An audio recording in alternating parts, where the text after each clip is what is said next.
हम देखेंगे खाद्य सुरक्षा और मानक अधिनियम 2006, एक्ट नंबर 34 ऑफ 2006 और चैप्टर 10 को न्याय निर्णय और खाद्य सुरक्षा अपील अधिकरण से यह संबंधित है। धारा 68 से 80, इसमें टोटल 13 धाराएं हैं और धारा 68 में है न्याय निर्णय, धारा 69 में अपराधों के शमन की शक्ति है और धारा 70 में है खाद्य सुरक्षा अपील अधिकरण की स्थापना से संबंधित है। सेक्शन 71 अधिकरण की प्रक्रिया और शक्तियां से संबंधित है। सेक्शन 72 सिविल कोड की अधिकारिता का न होना से संबंधित है। सेक्शन 73 मामलों का संक्षिप्त विचारण करने की कोर्ट की शक्ति से संबंधित है। सेक्शन 74 है विशेष कोर्ट और लोक अभियोजक से संबंधित है। सेक्शन 74 सेक्शन 75 है नियमित कोर्टों को मामले अंतरित करने की शक्ति से संबंधित है। सेक्शन 76 अपील से संबंधित है। सेक्शन 77 अभियोजनों के लिए समय सीमा से संबंधित है।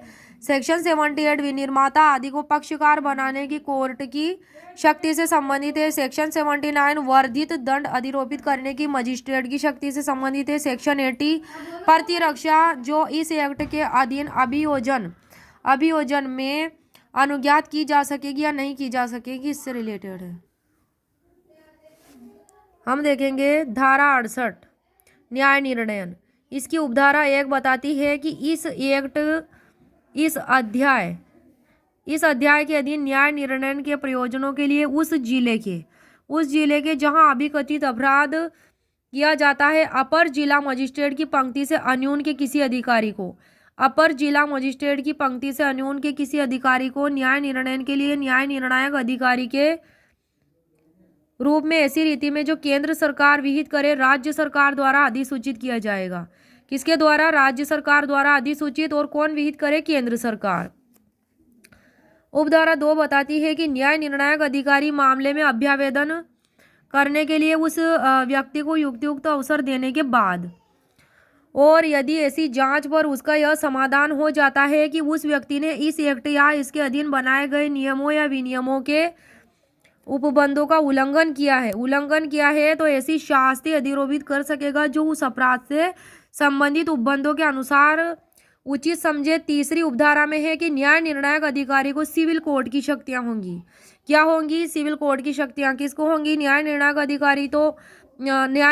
अधिकारी को। इसमें क में है कि उसके समक्ष सभी कार्यवाहियां आईपीसी की धारा 193 193 और धारा 228 के अंतर्गत न्याय कार्यवाहियां समझी जाएगी।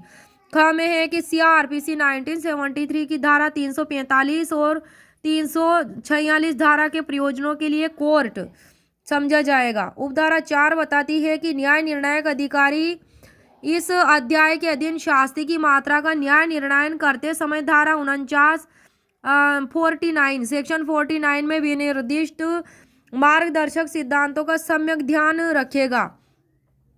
सेक्शन 69 में है अपराधों के क्षमन की शक्ति। उपधारा 1 में खाद्य सुरक्षा आयुक्त आदेश द्वारा अभिहित अधिकारी को ऐसे छोटे विनिर्माता से जो स्वयं किसी खाद्य वस्तु का विनिर्माण और विक्रय करता है, खुदरा व्यापारी, फेरी वाले, भ्रमण विक्रेता, अस्थायी स्टॉल धारकों से जिसके विरुद्ध कोई युक्तियुक्त विश्वास हो कि उसने इस एक्ट के विरुद्ध कोई अपराध या उल्लंघन किया है, उस अपराध के जिसके लिए किए जाने का उस व्यक्ति पर संदेह है, डाउट है, शमन के लिए धनराशि का संदाय स्वीकार करने के लिए सशक्त कर सकेगा। और उपधारा 2 में है कि ऐसे अधिकारी को ऐसी धनराशि के संदाय पर संदिग्ध व्यक्ति को यदि वह कस्टडी में है उन्मोचित किया जाएगा, डिस्चार्ज, और ऐसे व्यक्ति के विरुद्ध अपराध के संबंध में आगे कोई कार्रवाई नहीं समझी की जाएगी। उपधारा 3 में है कि उपधारा 1 के अधीन शमन के रूप में स्वीकार की गई या स्वीकार किए जाने के लिए तय की गई धनराशि 1 लाख रुपए से अधिक की नहीं होगी। और धारा 49 में विनिर्दिष्ट मार्गदर्शक सिद्धांतों को सम्यक रूप से ध्यान में रखा जाएगा, परंतु ऐसा कोई अपराध जिसके लिए इस एक्ट के अधीन कारावास का दंड अभिहित किया गया शमनीय नहीं होगा।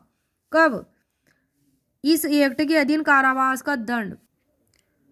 अब देखेंगे हम धारा 70 खाद्य सुरक्षा अपील अधिकरण की स्थापना। उपधारा 1 केंद्र सरकार या राज्य सरकार अधिसूचना द्वारा मतलब नोटिफिकेशन द्वारा धारा 68 के अधीन न्याय निर्णायक अधिकारी के विनिश्चयों के विरुद्ध अपीलों की सुनवाई करने के लिए खाद्य सुरक्षा अपील अधिकरण के नाम से ज्ञात एक या अधिक अधिकरणों की स्थापना कर सकेगा। 1 और मोर ट्रिब्यूनल्स की। उपधारा 2 में है कि यथास्थिति केंद्र सरकार या राज्य सरकार ऐसे मामलों और क्षेत्रों को जिनके संबंध में अधिकरण अधिकारिता का प्रयोग कर सकेगा विहित करेगी। और उपधारा 3 में है कि अधिकरण में केवल एक सदस्य जिसे इसमें इसके पश्चात अधिकरण का पीठासीन अधिकारी कहा गया है वह होगा जो केंद्र सरकार या राज्य सरकार द्वारा अधिसूचना द्वारा नियुक्त किया जाएगा। अब है परंतु किसमें कि कोई भी व्यक्ति अधिकरण के पीठासीन अधिकारी के रूप में नियुक्ति के लिए तभी अर्हित होगा जब वह जिला न्यायाधीश हो या फिर वह रहा हो। उपधारा 4 है कि पीठासीन अधिकारी की अर्हताएं नियुक्ति, पदावधि, वेतन और भत्ते या पद त्याग और हटाया जाना उस प्रकार होगा जैसा केंद्र सरकार विहित करे। और उपधारा 5 है कि अपील की प्रक्रिया और अधिकरण की शक्तियां वही होंगी जो केंद्र सरकार द्वारा विहित की जाए।